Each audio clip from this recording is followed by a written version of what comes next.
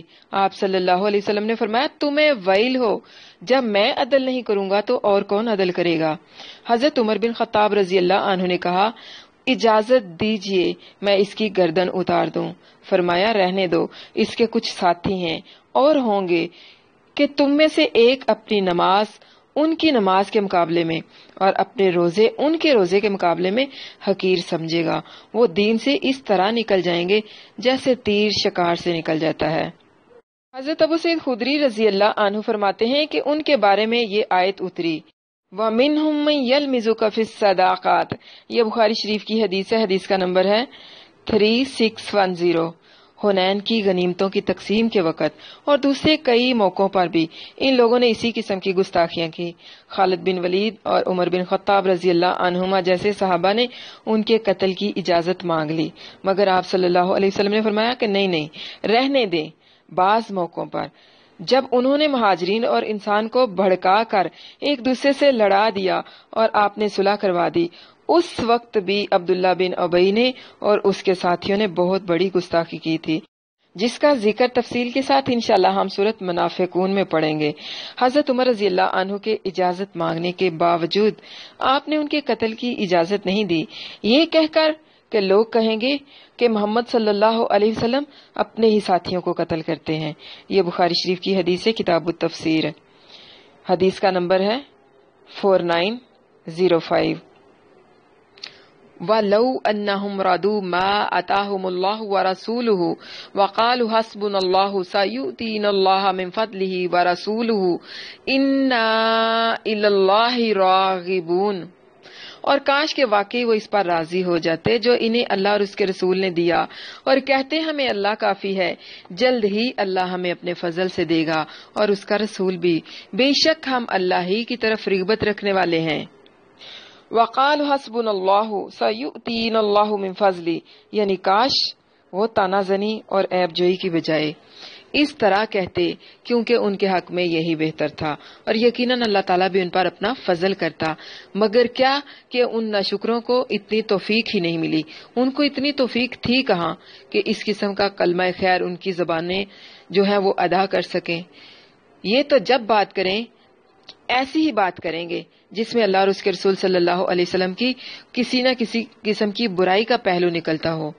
بعض لوگوں نے تو اس آیت سے زبردستی یہ بات نکالنے کی کوشش کی ہے کہ جس طرح اللہ تعالیٰ رزق دیتا ہے اسی طرح رسول اللہ صلی اللہ علیہ وسلم بھی رزق دیتے ہیں، حالانکہ ان آیات میں آپ صلی اللہ علیہ وسلم کی زندگی میں غنیمت اور صدقات کی تقسیم کا ذکر ہو رہا ہے۔ اور اگر شرک کی نجاست ذہن میں نہیں بری ہوئی تو اسی آیت میں یہ الفاظ حسبنا اللہ، ہمیں اللہ کافی ہے، پھر سیؤتینا اللہ اور ورسولہ، اس کے درمیان میں من فضلہ، اللہ کے فضل کا ذکر کر کے دونوں کو الگ الگ کرنا، اور آخر میں انا الی اللہ راغبون، بے شک ہم تو اللہ ہی کی طرف رغبت رکھنے والے ہیں۔ یہ الفاظ واضح دلیل ہیں کہ دینے والا فقط اللہ تعالیٰ ہی ہے۔ اس سے پہلے بھی فرمایا کاش وہ اس پر راضی ہو جاتے جو انہیں اللہ اور اس کے رسول نے دیا، اس کے بعد وہ الفاظ ذکر فرمائے جو یہاں پر اوپر ذکر کیے گئے ہیں، جن کا معنی یہ ہے کہ اصل دینے والا تو صرف اللہ تعالیٰ ہے، لیکن اس کے حکم سے تقسیم آپ صلی اللہ علیہ وسلم کرتے تھے، جیسا کہ آپ صلی اللہ علیہ وسلم نے فرمایا انما انا قاسم واللہ یؤتی۔ بخاری شریف کی یہ حدیث ہے، کتاب العلم، حدیث کا نمبر ہے 71۔ میں تو صرف تقسیم کرنے والا ہوں، دینے والا تو اللہ ہی ہے۔ اپنی زندگی میں رسول اللہ صلی اللہ علیہ وسلم اللہ کے حکم کے مطابق تقسیم فرماتے تھے۔ اب ان کے بتائے ہوئے طریقے کے مطابق امیر المؤمنین تقسیم فرمائیں گے۔ اللہ تعالیٰ نے اپنے رسول صلی اللہ علیہ وسلم کو بہت ساری جگہوں پر اعلان فرمانے کا حکم دیا کہ میں نہ اپنے نفع نقصان کا مالک ہوں نہ تمہارے، اور یہ بھی کہ اللہ کے سوا کوئی بھی کسی کی مدد نہیں کر سکتا۔ جنگ تبوک میں جب آپ سے سواریاں مانگنے کے لیے بعض مجاہد آپ صلی اللہ علیہ وسلم کے پاس آتے اور فرماتے کہ میرے پاس سواریاں نہیں ہیں جو میں تمہیں دوں، تو سواریاں حاصل نہ کر سکنے والے مجاہد روتے ہوئے واپس جاتے۔ اس میں ہمارے لیے عمل کا نقطہ کیا ہے کہ اپنی زبان سے بنا سوچے سمجھے غلط بات نہیں نکالنی۔ زبان سے کی گئی غلط باتیں نیکیاں ضائع کر دیتی ہیں۔ جس طرح کہ آپ نے فرمایا اس کی نسل سے ایک قوم نکلے گی جن کی نمازوں کے مقابلے میں تمہاری نمازیں حقیر ہوں گی، اور جن کے روزوں کے مقابلے میں اپنے روزے تمہیں حقیر معلوم ہوں گے، لیکن وہ دین سے ایسے نکل جائیں گے جیسے تیر شکار سے۔ تمہیں جہاں بھی وہ مل جائیں ان کے قتل میں کمی نہ کرو، آسمان تلے ان مقتولوں سے بدتر مقتول اور کوئی نہیں۔ صحیح بخاری کی حدیث ہے 3610۔ اس کی نسل سے خوارج کا فرقہ پیدا ہوا، عبادات تو کرتے تھے لیکن دین اسلام سے نکل گئے۔ تو عمل کا نقطہ کیا ہے؟ کبھی کسی کو نیکی کا کام کرتے دیکھیں، کسی کو واضح نصیحت کرتے دیکھیں تو اس پر اپنی رائے زنی نہ کریں، نہ ہی بدگمانی کریں، نہ ہی بحث اور تنقید کریں، کسی پر کوئی الزام نہ لگائیں۔ شیطان آپ کو ایسی باتوں میں مصروف کر۔ اب اگلی آیات کے اندر یہ بتایا گیا ہے کہ زکوٰۃ کس کو دینی ہے۔ زکوٰۃ کی تقسیم کے بارے میں بڑی وضاحت کے ساتھ تفصیل بیان کی گئی ہے، یعنی اگلی آیت کا جو ٹاپک ہے وہ ہے زکوٰۃ۔ انما الصدقات للفقراء والمساکین والعاملین علیہا والمعلفۃ قلوبہم وفی الرقاب والغارمین وفی سبیل اللہ وابن السبیل فریضۃ من اللہ واللہ علیم حکیم۔ صدقات تو صرف فقیروں اور مسکینوں کے لیے اور ان پر مقرر عاملوں کے لیے ہیں، اور ان کے لیے جن کے دلوں میں الفت ڈالنی مقصود ہو، اور گردنیں چھڑانے میں اور تاوان بھرنے والوں میں اور اللہ کے راستے میں اور مسافر میں خرچ کرنے کے لیے ہیں۔ یہ اللہ کی طرف سے ایک فریضہ ہے، اور اللہ سب کچھ جاننے والا کمال حکمت والا ہے۔ انما الصدقات للفقراء والمساکین، منافقوں کا یہ طعنہ دور کرنے کے لیے اللہ تعالیٰ نے خود ہی صدقات کی تقسیم کے بارے میں وضاحت کر دی، اور اللہ تعالیٰ نے خود ہی بتا دیا کہ زکوٰۃ کو کہاں اور کن لوگوں میں خرچ کرنا ہے، تاکہ سب لوگ جان لیں کہ صدقات کی تقسیم کا رسول اللہ صلی اللہ علیہ وسلم کو بھی اختیار نہیں ہے۔ اس لیے آپ صلی اللہ علیہ وسلم پر طعن کرنا، آپ صلی اللہ علیہ وسلم کو برا بھلا کہنا بے سود اور بیکار ہے۔ یہاں صدقات سے مراد پتہ کون سا صدقہ ہے؟ فرض، یعنی فرض صدقات، زکوٰۃ اور عشر، کیونکہ حکومت کی طرف سے وصول کرنے کے لیے عاملین فرض زکوٰۃ ہی کے لیے بھیجے جاتے ہیں۔ یہ الگ بات ہے کہ کوئی ان کے پاس نفل صدقہ بھی جمع کروا دے۔ اب دیکھیں صدقہ کو صدقہ پتہ کس لیے کہتے ہیں؟ صدقہ کو صدقہ اس لیے کہتے ہیں کہ اللہ کے لیے مال خرچ کرنے والا عملی طور پر اپنے ایمان کی تصدیق کرتا ہے، یعنی پوائنٹ بی نوٹڈ کہ اللہ کے لیے مال خرچ کرنے والا عملی طور پر اپنے ایمان کے صدق کا مظاہرہ کرتا ہے۔ یہ جو لفظ ہے یہ عام طور پر نفلی خرچ پر بولا جاتا ہے، مگر کبھی کبھی اس کو فرض پر بھی بولتے ہیں، جس طرح کے فرمان باری تعالیٰ ہے سورۃ توبہ کی آیت نمبر 103 میں خذ من اموالہم صدقۃ، یہاں فرض صدقات ہی مراد ہیں۔ اس آیت کے آخر میں فریضۃ من اللہ، اس سے بھی یہی ثابت ہوتا ہے، کیونکہ نفلی صدقات کو فریضہ نہیں کہا جاتا۔ انما الصدقات، اس سے معلوم ہوا کہ ان مقامات کے علاوہ زکوٰۃ اور عشر خرچ کرنا جائز نہیں ہے. کہاں کہاں اللہ تعالیٰ نے خود بتا دیا ہے. للفقراء والمساکین والعاملین والمؤلفہ وفی الرقاب والغارمین وفی سبیل اللہ وابن السبیل. یعنی زکوٰۃ کس کو دینی ہے, کس کو دی جا سکتی ہے زکوٰۃ؟ فقیروں کو, مسکینوں کو, اور ان لوگوں کے لیے جو صدقات کے کام پر مامور ہوں, یعنی زکوٰۃ وغیرہ جمع کرنے کے لیے حکومت نے ان کو مقرر کیا ہو, اور ان کے لیے جن کی تالیف قلب مطلوب ہو, مطلب مؤلفۃ القلوب, جن کے دل اسلام کی طرف لٹکے ہوئے ہیں, ان کے دل میں اسلام کی الفت ڈالنے کے لیے ان کو زکوٰۃ دینا جائز ہے. یعنی وہ مسلمان جو ابھی ثابت قدم نہیں ہے, مسلمان تو ہو گئے ہیں لیکن ابھی ان کے اندر ثابت قدمی نہیں آئی, ان کو ثابت قدم رکھنے کے لیے انہیں زکوٰۃ دی جا سکتی ہے. گردنیں چھڑانے میں یعنی غلام وغیرہ آزاد کرنے میں, قرض داروں کی مدد کرنے میں یعنی جائز قرض ہو, مجبوری والے قرض نہیں, اور راہ للہ میں یعنی اللہ کے دین کے لیے, اور مسافر نوازی, مسافر چاہے اپنے گھر میں امیر ہو لیکن پھر بھی سفر کے دوران ضرورت مند ہو سکتا ہے, اس لیے مسافروں پر خرچ کرنا بھی جائز ہے. فریضۃ من اللہ, یہ فرض ہے. عربی میں صدقہ سے مراد زکوٰۃ اور صدقات دونوں ہی آتے ہیں. ہر وہ مال جو 1 سال تک کسی کے پاس رہتا ہے, وہ چیزیں جن سے آپ دوبارہ پیسہ کماتے ہیں. مثال کے طور پر ایک دکاندار ہے, اس کے پاس مال ہے جو بکنے کے قابل سامان ہے, وہ مال جو بیچا جا سکے اس پر زکوٰۃ ہوگی, استعمال کی چیزوں پر زکوٰۃ نہیں ہے. اللہ علیم اس طرح ہے کہ اس کو سب خبر ہے کہ ہمارے پاس کیا ہے, اور حکیم اس لیے کہ زکوٰۃ فرض کرنے کی حکمت صرف اللہ ہی کو معلوم تھی اور اسے ہی معلوم ہے. عام طور پر جو لوگ کماتے ہیں اس پر ٹیکس دیتے ہیں. اسلام ٹیکس نہیں زکوٰۃ لگاتا ہے. یہ ظلم ہے کہ انسان نے سارا دن محنت کی کمائی کی ہو تو اس کا 33% کاٹ لیا جائے, بلکہ اسلام صرف جمع کی ہوئی ضرورت سے زائد چیزوں پر زکوٰۃ لگاتا ہے. آپ خرچ کر لیں, کسی دوسرے کو دے دیں, اس پر کوئی زکوٰۃ نہیں. صرف زائد مال جو آپ کی ضرورت سے بچ جائے, آپ کا جمع شدہ مال جس کے اوپر 1 سال گزر جائے, اس پر آپ کو زکوٰۃ دینی ہوگی. جتنی آمدن ہوگی اپنی آمدن کے حساب سے آپ نے زکوٰۃ دینی ہے. للفقراء والمساکین, فقیر اور مسکین دونوں لفظ محتاج کے معنی میں آتے ہیں. بعض اہل علم فقیر کو زیادہ بدحال قرار دیتے ہیں, بعض مسکین کو, اور بعض دونوں کو ایک ہی جیسا سمجھتے ہیں. دلائل کے لحاظ سے جو بات راجی ہے وہ یہی ہے کہ فقیر مسکین سے زیادہ بدحال ہوتا ہے, کیونکہ یہ فقر سے مشتق ہے. کمر کے مہروں کو کہتے ہیں فقرات الظاہری. فقیر وہ یعنی جس کے پاس ضرورت کی اشیاء نہ ہونے کی وجہ سے گویا اس کی کمر ٹوٹی ہوئی ہے. مسکین ضرورت مندی نے اس کی حرکت کو ساکن کیا ہوا ہے. گویا فقیر کی حالت اس شخص کی سی ہے جس کے پاس کچھ نہیں, اور مسکین وہ ہے جس کی آمدنی اس کی ضروریات سے کم ہے. جس طرح کہ اللہ تعالیٰ نے فرمایا اما السفینۃ فکانت لمساکین یعملون فی البحر, سورۃ کاف آیت نمبر 79. یعنی وہ کشتی چند مساکین کی تھی جو سمندر میں کام کرتے تھے. ظاہر ہے کہ کشتی کا مالک جو کام بھی کرتا ہو بالکل خالی ہاتھ نہیں ہوتا. ہاں, آمدنی ضرورت سے کم ہونے کی وجہ سے وہ ضرورت مند اور محتاج ہوتا ہے.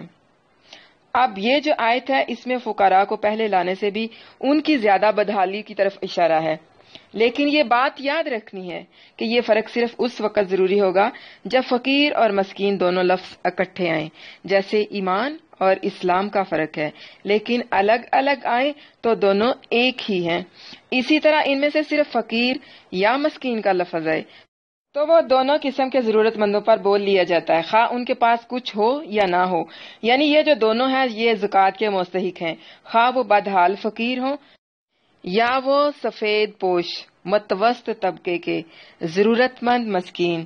والعاملین علیہا, زکوٰۃ اور عشر کی وصولی کے لیے رسول اللہ صلی اللہ علیہ وسلم آدمی مقرر فرماتے تھے اور باقاعدہ ان کا محاسبہ فرماتے تھے. آپ صلی اللہ علیہ وسلم جس کو اس کام پر مقرر فرماتے اس کی آمد پر اس کا محاسبہ کرتے اور فرماتے کہ حکومت کے اعمال کو ملنے والے تحائف کو ان کے لیے لینا بالکل جائز نہیں ہے. امام بخاری رحمہ اللہ نے کتاب الاحکام میں باب قائم فرمایا ہے باب ہے رزق الحکام والعاملین علیہا، اس کے بعد ہے والمؤلفۃ قلوبہم، اس سے مراد وہ نو مسلم ہے، جس طرح کہ پہلے میں نے آپ کو بتایا تھوڑا سا، جن کی دلجوئی کر کے انہیں اسلام پر ثابت قدم رکھنا مقصود ہو، یا وہ کفار جن کی دلجوئی سے ان کے اسلام لانے کی امید ہے، یا وہ با اثر لوگ جن پر خرچ کرنے سے کئی لوگوں کے مسلمان ہونے کی امید ہے، یا وہ کافر سردار جن پر خرچ کرنے سے ان کے علاقے میں مسلمانوں کے ظلم و ستم سے محفوظ رہنے کی امید کی جا سکتی ہے۔ بعض لوگ کہتے ہیں کہ اسلام کے غلبے کے بعد یہ مد ختم ہو گئی، جیسا کہ امیر المومنین حضرت عمر بن خطاب رضی اللہ عنہ نے فرمایا، مگر موجودہ زمانے کے حالات کو سامنے رکھیں تو آج کل شاید رسول اللہ صلی اللہ علیہ وسلم کے زمانے سے بھی زیادہ اس کی ضرورت ہے، کیونکہ کفار اسی طریقے سے مسلمانوں کو مرتد کر رہے ہیں۔ اس کے بعد ہے وفیر رقاب، گردنیں چھڑانے میں۔ اب گردنیں چھڑانے سے مراد غلاموں کو خرید کر آزاد کرنا ہے، مکاتب غلاموں کی جنہوں نے اپنے مالکوں سے اپنی قیمت قسطوں میں ادا کرنے کی شرط پر آزادی کا معاہدہ کیا ہوا ہے، ان کی مدد کرنا۔ تو آج کل دیکھ لیں کہ عدالتوں کے کفریہ نظام کی وجہ سے بے گناہ لوگ یا وہ گناہگار جن کی شرعی سزا قید نہیں ہے مگر کافرانہ قانون کی وجہ سے قید میں ہیں، یا کفر کی عدالتوں کا عائد کردہ جرمانہ ادا نہ کر سکنے کی وجہ سے، یا مقدمے کے اخراجات ادا نہ کر سکنے کی وجہ سے جیلوں میں سال ہا سال سے سزا کاٹ رہے ہیں، جیلوں میں سڑ رہے ہیں، ان کو چھڑوانے پر زکوٰۃ صرف کرنا جائز ہے، واللہ عالم۔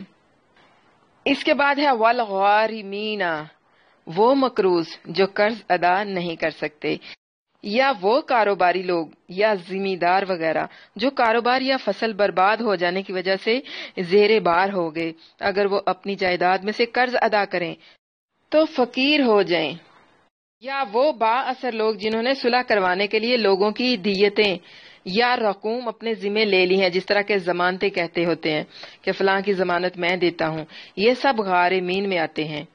وفی سبیل اللہ، اس لفظ کے دو استعمال ہیں، ایک تو ہر نیکی ہی اللہ کے لیے اور اللہ کے راستے میں ہے، اور فقراء اور مساکین وغیرہ پر خرچ بھی فی سبیل اللہ ہے، جن کا ذکر اسی آیت میں پہلے ہو چکا ہے۔ دوسرا ان سب سے الگ فی سبیل اللہ ہے، اس سے مراد تمام مفسرین کے اتفاق کے ساتھ وہ ہے جہاد فی سبیل اللہ۔ مجاہد غنی بھی ہو تو اس پر جہادی ضروریات کی خاطر خرچ کیا جا سکتا ہے۔ حدیث میں حج اور عمرہ کو بھی اس مد میں شامل کیا گیا ہے۔ بلکہ اہل علم کا فیصلہ ہے کہ اگر ایک طرف فقراء اور مساکین ہو اور ایک طرف غازیان اسلام کو ضرورت ہو تو مجاہدین کی مدد کو ترجیح دی جائے گی، کیونکہ شکست کی صورت میں فقر و مسکنت کے ساتھ کفار کی غلامی کی ذلت اور اسلام کی بے حرمتی کی مصیبت بھی جمع ہو جائے گی۔ اس کے بعد ہے 8واں وابن السبیل، مسافر خواہ صاحب حیثیت ہو، اگر سفر میں اسے ضرورت پڑ جائے تو اس پر زکوٰۃ میں سے خرچ کیا جا سکتا ہے، یہ جائز ہے۔ فریضۃ من اللہ، اس سے کیا معلوم ہوا؟ معلوم یہ ہوا کہ یہ مصارف فرض صدقات اور عشر کے بیان میں ہے۔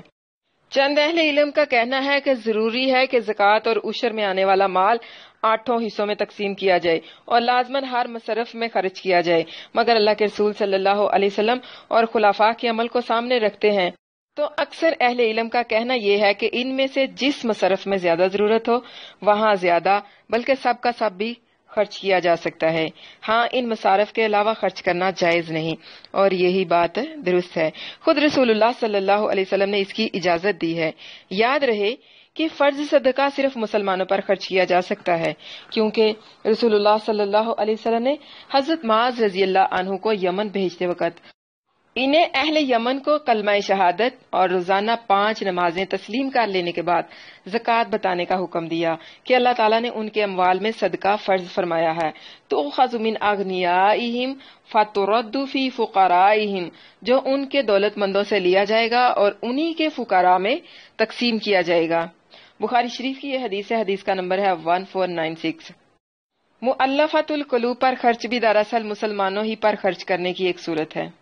تو یہ تھے زکوٰۃ کے وہ مصارف جن پر فرض صدقات جو ہیں خرچ کرنے ہیں۔ اب آپ کا کانسیپٹ کلیئر ہو گیا ہوگا کہ زکوٰۃ کہاں کہاں خرچ کرنی ہے۔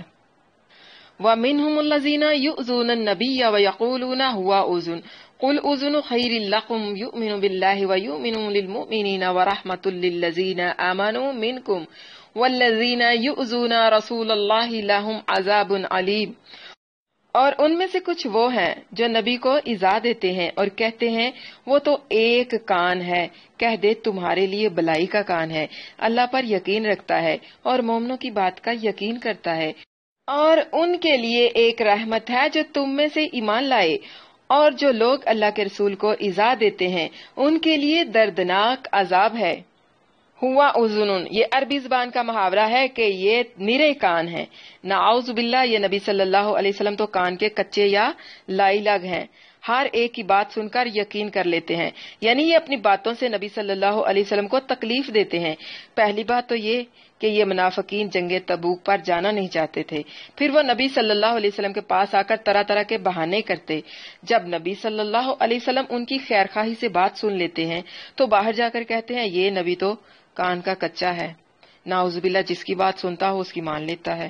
نبی صلی اللہ علیہ وسلم کے اعتبار پر ان کا مذاق اڑاتے۔ اللہ تعالیٰ فرماتا ہے کہ اللہ کے نبی صلی اللہ علیہ وسلم کا اعتبار کر لینا اور ہمدردی کرنا تمہارے لیے بہتر ہے۔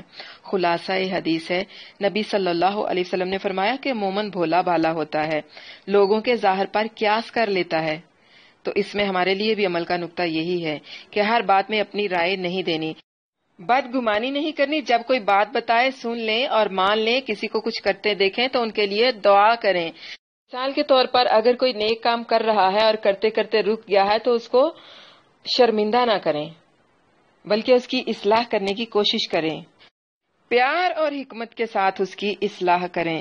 یؤمن باللہ، یہاں یؤمن اس کے بعد با آ گیا ہے، اس کے معنی ہے ایمان لانا، لیکن اگر یؤمن کے بعد لام آ جائے وَيُؤْمِنُ لِلْمُؤْمِنِينَ تو معنی بات ماننا اور یقین کرنا ہے۔ مفہوم حدیث ہے کہ مومن کی فراست سے ڈرو کہ وہ اللہ کے نور سے دیکھ لیتا ہے، اس لیے تمہارا یہ الزام صحیح نہیں ہے کہ ہر بات سن کر اس پر اعتبار کر لیتے ہیں، البتہ خاموش ضرور ہو جاتے ہیں۔ اعتبار صرف اسی بات کا کرتے ہیں جو سچی اور حقیقی ہوتی ہے، جو پکے مومن بتاتے ہیں۔ جھوٹی بات کو تو سن لیتے ہیں مگر اس پر صبر اور درگزر سے کام لیتے ہوئے خاموشی اختیار کر لیتے ہیں۔ یہ چیز صرف تمہارے حق میں خیر ہے، یعنی یہ چیز جو ہے نا، یہ خاموشی تمہارے ہی لیے بہتر ہے، ورنہ آپ جھوٹی بات سن کر اگر اس پر فوراً مواخذہ کرنے والے ہوتے تو تم اپنے جھوٹے عذروں کی بنا پر یا تو سب کے سب قتل کر دیے جاتے یا پھر مدینہ سے باہر نکال دیے جاتے، تو ان کا خاموش رہنا آپ ہی کے لیے خیر ہے۔